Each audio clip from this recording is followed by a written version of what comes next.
Samsung. अगर मैं आपसे कहूं कि दुनिया की सबसे ऊंची बिल्डिंग सैमसंग ने बनाई है तो क्या आप मानेंगे? दुनिया के सबसे बड़े ऑयल टैंकर और कार्गो शिप्स कौन बनाता है? सैमसंग। उन शिप्स के लिए प्लेटफॉर्म्स कौन बनाता है? सैमसंग ही बनाता है। दुनिया में सबसे ज्यादा मोबाइल मैन्युफैक्चरिंग करने वाली कंपनी सैमसंग ही है।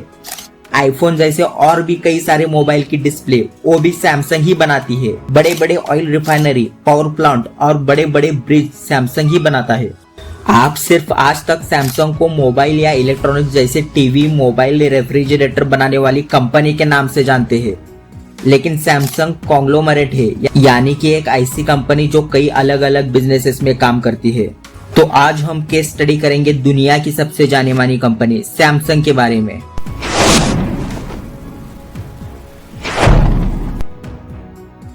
सैमसंग साउथ कोरिया की कंपनी है जो सिर्फ मोबाइल जैसे इलेक्ट्रॉनिक्स नहीं बल्कि बहुत सारी चीजें बनाती है। Samsung company Galaxy smartphone, tablet, smart TV, QLED TV, refrigerator, washing machine, AC, laptop सब बनाती है। सिर्फ इतना ही नहीं, सैमसंग मोबाइल के processor chips, display, memory cards, mobile camera sensor ये सब सैमसंग ही बनाता है, जो कि एप्पल जैसे बाकी कंपनियां इनका उपयोग करके अपने मोबाइल बनाने में करता है।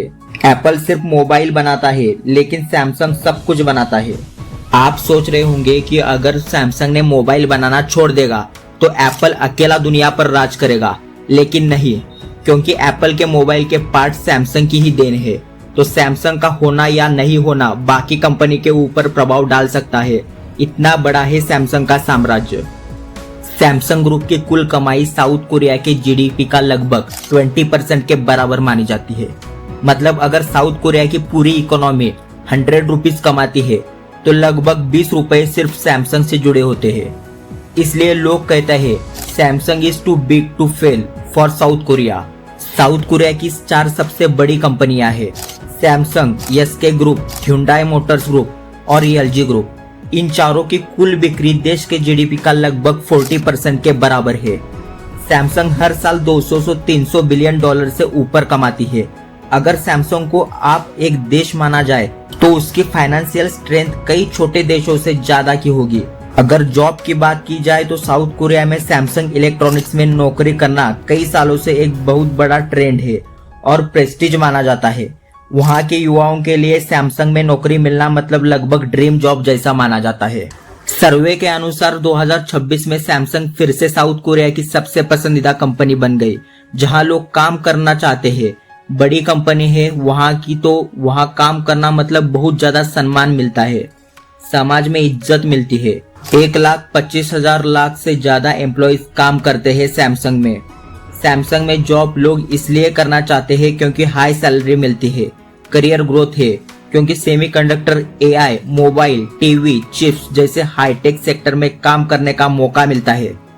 जॉब सिक्योरिटी है, ग्लोबल अपॉर्चुनिटी है, तो लोग भी काम करना ज्यादा पसंद करते हैं। आज के इस वीडियो में हम जानेंगे कि सैमसंग की शुरुआत कैसे हुई, सैमसंग क्या क्या करता है, सैमसंग का टर्नओवर कितना है, उसकी वर्ल्ड रैंकिंग कितनी है, सैमसंग कैसे इतना बड़ा बन चुका है वर्ल्ड में, सैमसंग ने क्या क्या सक्सेस स्ट्रेटेजीज अपनाई है, क्या क्या कंट्रोवर्सीज रही है सैमसंग के साथ, और गवर्नमेंट ने कैसे मदद की थी सैमसंग की। ये सब कुछ जानेंगे इस वीडियो में, लेकिन आप अंत तक बने रहना। लेकिन सबसे पहले आप ये बताएं कि आप सैमसंग की कौन कौन सी चीजें यूज करते हैं। सैमसंग की शुरुआत हुई थी 1938 में। ली ब्यूल चुंग नाम का शख्स था, साउथ कोरिया में, थोड़ा पैसे वाला था। जब सैमसंग चालू हुआ तब ये कोई इलेक्ट्रॉनिक्स कंपनी नहीं थी, बल्कि छोटी ट्रेडिंग कंपनी थी जिसका नाम था सैमसंग ट्रेडिंग कंपनी। ली ब्यूंग चुल ने कंपनी का नाम सैमसंग रखा। सैमसंग यानी कोरिया में इसका मतलब 3 बिग स्टार होता है। सैम मतलब 3 और संग मतलब स्टार। सैमसंग यानी 3 स्टार्स और 3 स्टार्स यानी बिग, पावरफुल और लॉन्ग लास्टिंग। जैसे कि वो आज है, जैसा नाम रखा था वैसा ही वो बन गया है। जब सैमसंग एक छोटी ट्रेडिंग कंपनी के रूप में चालू हुआ तो सूखी मछली बेचता था, नूडल्स, वेजिटेबल, फ्रूट्स, किराना का सामान बेचता था, यानी कि शुरुआत एक छोटे व्यापार से हुई थी। बाद में 1950 के दशक में वार छिड़ गया, south Korea versus north Korea. इस समय साउथ कोरिया की इकोनॉमी टूट चुकी थी। जो चीजें देश से बाहर एक्सपोर्ट होती थी वो बंद हो गई। बहुत चीजों की कमी थी तो इंपोर्ट कराना पड़ता था, जिसमें शुगर भी शामिल थी। जब वार खत्म हुआ तो साउथ कोरिया में शुगर का प्रोडक्शन बहुत ही कम था। वहाँ की गवर्नमेंट चाहती थी कि देश में फूड इंडस्ट्री डेवलप हो। सैमसंग उस समय ट्रेडिंग कंपनी थी, इसलिए फाउंडर ने मैन्युफैक्चरिंग में कदम रखा। बिजनेस बढ़ाने का मौका था तो 1953 में सैमसंग ने बनाई चेलजिडांग। ये कंपनी शुगर केन का जूस निकालकर शुगर बनाती थी। बाद में वो फूड, बायोटेक, एंटरटेनमेंट जैसे कई सेक्टर में चली गई। 1990 के दशक में सैमसंग ने फैसला किया कि वह फूड बिजनेस से हटकर टेक्नोलॉजी और इलेक्ट्रॉनिक्स पर ध्यान देगा। इसलिए शुगर और फूड बिजनेस को अलग कर दिया और चेलजिडांग सीजे ग्रुप बन गया। तो सैमसंग इलेक्ट्रॉनिक्स में कैसे आई? 1960 के दशक में सैमसंग ने टेक्नोलॉजी के सेक्टर में कदम रखा। सैमसंग ने 1969 में इलेक्ट्रॉनिक्स इंडस्ट्री में एंट्री की। उस साल कंपनी ने सैमसंग इलेक्ट्रॉनिक्स नाम से कंपनी बनाई, जिसका मकसद टीवी, रेडियो और बाकी इलेक्ट्रॉनिक्स का प्रोडक्शन करना था। 1970 में सैमसंग ने अपना पहला ब्लैक एंड व्हाइट टीवी बनाया और बेचने लगा। उस वक्त ज्यादातर टीवी बाहर से साउथ कोरिया में इंपोर्ट किए जाते थे। सैमसंग अपने देश में टीवी बनाकर अपने देश में ही बेचने लगा। इसके सैमसंग को अपना इलेक्ट्रॉनिक्स में तेजी से पहचान मिली। सैमसंग ने 1974 में एयर कंडीशनर बनाया, 1977 में कलर टीवी बनाया, 1979 में माइक्रोवेव बनाया, 1983 में पर्सनल कंप्यूटर बनाया और सेमीकंडक्टर चिप मैन्युफैक्चरिंग करने लगा। क्योंकि उस समय कंपनी के चेयरमैन ली ब्यूंग चुल ने सोचा कि भविष्य में इलेक्ट्रॉनिक्स का सबसे महत्वपूर्ण हिस्सा चिप्स, सेमीकंडक्टर होंगे। चाहे कंप्यूटर बनाना हो या टीवी, मोबाइल बनाना हो, इलेक्ट्रॉनिक्स चीजों में चिप की जरूरत होती है और उस समय चिप बनाने के लिए दूसरे कंपनी पर डिपेंड रहना पड़ता था। तो सैमसंग ने सोचा कि अगर खुद की ही चिप बनाएंगे तो अपने प्रोडक्ट और भी सस्ते और बेहतर हो सकते हैं। सेमीकंडक्टर इंडस्ट्री बहुत महंगी थी लेकिन बहुत ज्यादा मुनाफे वाली होती थी, इसलिए उन्होंने रिस्क लेकर ये इंडस्ट्री चालू की थी। 1992 आते आते दुनिया का हाईएस्ट चिप मैन्युफैक्चरिंग बनाने वाली कंपनी बन गई। 2007 में जब पहला आईफोन फर्स्ट जनरेशन लॉन्च हुआ था, तब उसके अंदर जो प्रोसेसर चिप थी वो सैमसंग इलेक्ट्रॉनिक्स ने ही मैन्युफैक्चरिंग की थी। सैमसंग ने अपना पहला फोन लॉन्च किया साउथ कोरिया में 1988 में, जिसका नाम था SH100, लेकिन वो फेल हो गया। दूसरा फोन लॉन्च किया 1989 में, सैमसंग SH100, लेकिन वो भी फेल हो गया। सैमसंग ने तीसरा फोन लॉन्च किया 1990 में, जिसका नाम था SS700। उसमें कंपनी ने डिजाइन और नेटवर्क क्वालिटी बेहतर की तो वो हिट हो गया। 1993 में सैमसंग ने लॉन्च किया अपना चौथा फोन सैमसंग SS770। वो सुपर डुपर हिट हो गया और तब ये इंडिया आए थे यहाँ मोबाइल लॉन्च करने। उस समय इंडिया में मोबाइल मार्केट में नोकिया और मोटोरोला का ज्यादा दबदबा था। 1997 में सैमसंग ने भारत में अपनी पहली मैन्युफैक्चरिंग यूनिट शुरू की और वो भी नोएडा में। यहाँ वो टीवी, फ्रिज, मोबाइल बनाने लगे। 2010 के बाद जब सैमसंग ने सैमसंग गैलेक्सी S जैसे स्मार्टफोन लॉन्च किया, इसके बाद सैमसंग इंडिया में सबसे बड़ी स्मार्टफोन कंपनियों में से एक बन गया। 2018 में सैमसंग ने नोएडा में दुनिया की सबसे बड़ी मोबाइल फोन फैक्ट्री खोली और इसका उद्घाटन नरेंद्र मोदी और मून जाए-इन ने किया था। इस प्लांट में हर साल लगभग 12 करोड़ मोबाइल फोन बनाने की कैपेसिटी है, इसलिए आज इंडिया सैमसंग के लिए एक बहुत बड़ा मैन्युफैक्चरिंग हब बन गया है। आज के वक्त सैमसंग एक बहुत बड़ा ग्रुप है जिसके अंदर कई अलग अलग कंपनियां काम करती है। सैमसंग हेवी इंडस्ट्रीज, ये सैमसंग की कंपनी बहुत बड़े जहाज और समुद्री प्लेटफॉर्म्स बनाती है। ऑयल और गैस निकालने वाले समुद्र प्लेटफॉर्म बनाती है। कार्गो जहाज और एलएनजी गैस ले जाने वाले जहाज बनाती है। ट्रेलिंग रील भी बनाती है और ये दुनिया की सबसे बड़ी शिप बिल्डिंग कंपनियों में से एक है। दूसरी है Samsung construction and trading corporation, जो कि कंस्ट्रक्शन और इंटरनेशनल ट्रेड करती है, बड़े बड़े बिल्डिंग्स और प्रोजेक्ट्स पर काम करती है, पावर प्लांट, मेट्रो इंफ्रास्ट्रक्चर का काम करती है। दुनिया की सबसे ऊंची बिल्डिंग बुर्ज खलीफा भी इसी कंपनी ने बनाई है। उसके बाद आता है सैमसंग लाइफ इंश्योरेंस। ये साउथ कोरिया की सबसे बड़ी इंश्योरेंस कंपनियों में से एक है। वो लाइफ इंश्योरेंस भी करती है, हेल्थ इंश्योरेंस, इन्वेस्टिंग और रिटायरमेंट प्लान भी बनाती है, फाइनेंशियल सर्विस भी प्रोवाइड कराती है। उसके बाद सैमसंग का एवरलैंड रिसोर्ट और थीम पार्क है, जो कि साउथ कोरिया का सबसे बड़ा थीम पार्क है, जो कि टूरिज्म को बढ़ावा देता है। साथ ही सैमसंग का अपना फैशन ग्रुप भी है, जो कि कपड़े और फैशन ब्रांड बनाता है। फैशन रिटेलिंग इंटरनेशनल ब्रांड का डिस्ट्रीब्यूशन भी करता है। सैमसंग की सैमसंग सिक्योरिटीज नाम की भी कंपनी है, जो फाइनेंशियल इन्वेस्टमेंट और स्टॉक मार्केट सर्विस देती है। वेल्थ मैनेजमेंट, फंड मैनेजमेंट का काम करती है। सैमसंग की सैमसंग SDS नाम की कंपनी भी है, जो कि IT सर्विसेज, क्लाउड कंप्यूटिंग और डिजिटल टेक्नोलॉजी पर काम करती है। सैमसंग की Samsung biologics company biotech medicine बनाती है। फार्मा कंपनीज के लिए मेडिसिन का प्रोडक्शन करती है। सैमसंग का Samsung fire and marine insurance company भी है, जो कि हेल्थ इंश्योरेंस और कार प्रॉपर्टी इंश्योरेंस भी प्रोवाइड करती है।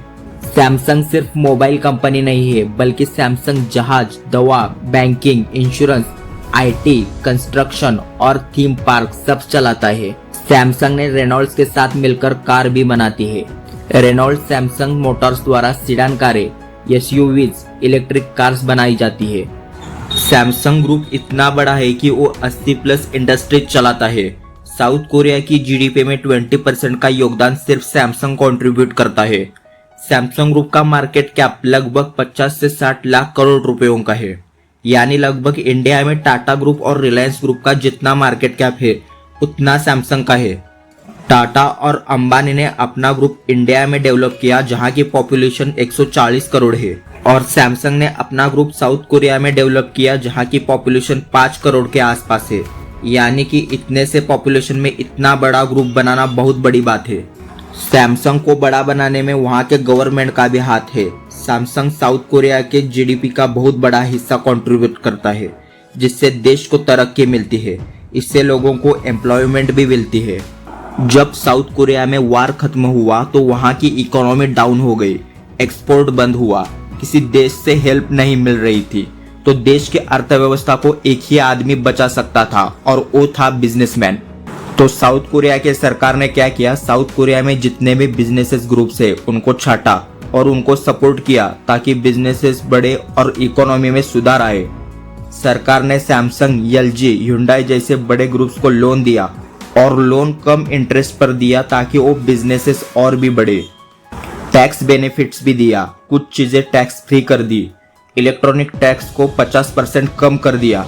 बाकी फॉरेन कंपनी को साउथ कोरिया में बिजनेस करना, माल बेचने पर बैन लगाया, ताकि लोग सिर्फ सैमसंग, LG, Hyundai जैसे स्वदेशी कंपनी के प्रोडक्ट्स यूज करें। इस तरह बिजनेसेस और भी बढ़ते चले गए, देश की इकोनॉमी बढ़ी, एम्प्लॉयमेंट भी बढ़ गई, लोगों का लिविंग स्टैंडर्ड भी हाई हो गया। सैमसंग अपने स्कूल, कॉलेजेस, यूनिवर्सिटी भी चलाती है। लोग वहां पढ़ के फिर से सैमसंग इंडस्ट्रीज में जॉब पाते हैं। वहां नहीं हो पाया तो LG, Hyundai की तरफ जाते हैं। ये सब संभव हो पाया है वहां के गवर्नमेंट की वजह से। साउथ कोरिया के गवर्नमेंट ने सिलेक्टेड बिजनेसमैन को सपोर्ट करती है। UK में भी ऐसा ही होता है, US में भी ऐसा होता है, इंडिया में भी ऐसा है। तो सरकारें गलत करती है या सही, आप कमेंट सेक्शन में बताओ। कमेंट सेक्शन खुला है आपके लिए, पूरा कमेंट बॉक्स भर दो कमेंट से। कुछ कंट्रोवर्सीज भी रहे हैं, खासकर साउथ कोरिया की गवर्नमेंट और नेताओं के साथ। 2016-17 के बीच ली जाई यंग ने, जो कि सैमसंग के वारिस है, उन पर आरोप लगा कि उन्होंने पार्क जीवन हाई की सरकार को रिश्वत दी। बदले में सरकार से बिजनेसेस में मदद मिलने की बात कही गई। बाद में पार्क जीवन हाई को राष्ट्रपति पद से हटा दिया गया। ली जाई यंग को गिरफ्तार किया गया, जेल भी हुई और बाद में माफी भी हुई। 2008 में सैमसंग पर आरोप लगा कि उसने हिडन बैंक अकाउंट्स बनाए। इस आरोप में ली कुन ही, जो कि सैमसंग के पूर्व चेयरमैन थे, उनको टैक्स चोरी करने का आरोप लगा। परिणामी ली कुन ही ने चेयरमैन पद से इस्तीफा दिया। बाद में उन्हें भी माफी हो गई। सैमसंग के सफलता के साथ साथ राजनीति, रिश्वत, कॉर्पोरेट शक्ति से जुड़े कई विवाद भी रहे हैं। साउथ कोरिया में जितनी पावर वहां के प्रेसिडेंट की है, उतने ही सैमसंग के चेयरमैन की है।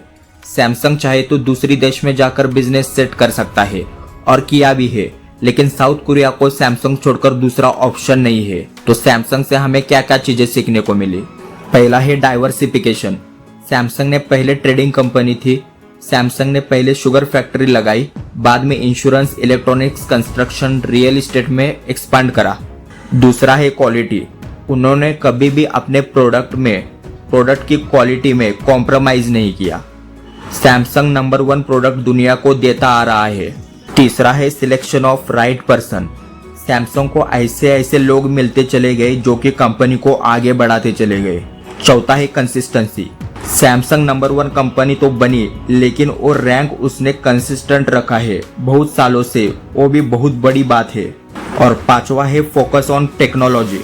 सैमसंग टेक्नोलॉजी में नए नए रिसर्च करता चला गया, नई टेक्नोलॉजी मार्केट में लाता चला गया ताकि वो यहाँ सरवाइव कर सके। तो आज के लिए बस इतना ही। आप सैमसंग की कौन कौन सी चीजें यूज करते हो कमेंट करो, और आपको और किस किस चीज पर वीडियो चाहिए कमेंट करो। जय हिंद, जय भारत।